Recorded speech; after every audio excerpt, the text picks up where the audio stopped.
Let me show you how this plays out in real life, because once you see it, you'll notice it everywhere. The presidential power play. Think about how American presidents operate. They don't just show up anywhere. Every appearance is calculated, scheduled, controlled. There are literal barriers between them and the public. Secret Service, restricted access, invitation-only events. Is this just about security? Partially. But it's also about maintaining scarcity. The harder the president is to access, the more valuable that access becomes. A 5-minute meeting with the president. That's worth more than a 5-hour meeting with your local councilman. Why? Scarcity. Machiavelli would approve. He wrote that a prince should avoid being despised and hated, and one way to avoid contempt is to not make yourself common. The celebrity strategy. Look at the biggest celebrities. They're not on social media constantly. They're not doing interviews every week. They appear strategically, create buzz, then disappear. Beyoncé is a master of this. She'll drop an album with zero warning, make a few appearances, then go silent for months. And what happens? Everyone obsesses, everyone speculates, everyone values every single thing she does because it's rare. Compare that to celebrities who are everywhere all the time. Reality TV stars posting every meal, every thought, every moment. What happens to their value? It crashes.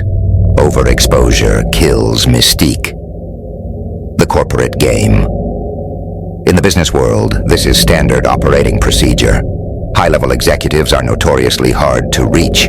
Assistants screen calls. Meetings are booked weeks in advance. Emails might take days to get responses. Is it because they're actually that busy? Sometimes.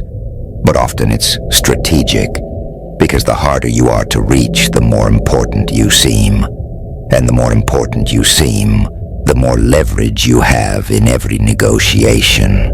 I knew someone who worked at a Fortune 500 company, and their CEO had a rule: never respond to any email in less than 24 hours, even if you read it immediately. Why? Because instant responses signal that you were just sitting around, waiting. Delayed responses signal that you have priorities. The dating market. This is where the scarcity principle is most obvious and most brutal. The person who's always available for dates gets taken for granted. The person who's busy, has a full social life, might have other options. That person gets pursued. It's not fair, it's not rational, but it's human nature. We chase what runs away from us. We ignore what chases us. Think about your own experiences. Who got more of your attention? The person who texted back immediately, or the person who made you wait? The person who was always free, or the person whose schedule you had to work around? Exactly. Machiavelli said, "The vulgar crowd is always taken by appearances, and the world consists mainly of the vulgar." Harsh, but true. Most people judge by surface-level signals, and availability is one of the loudest signals there is.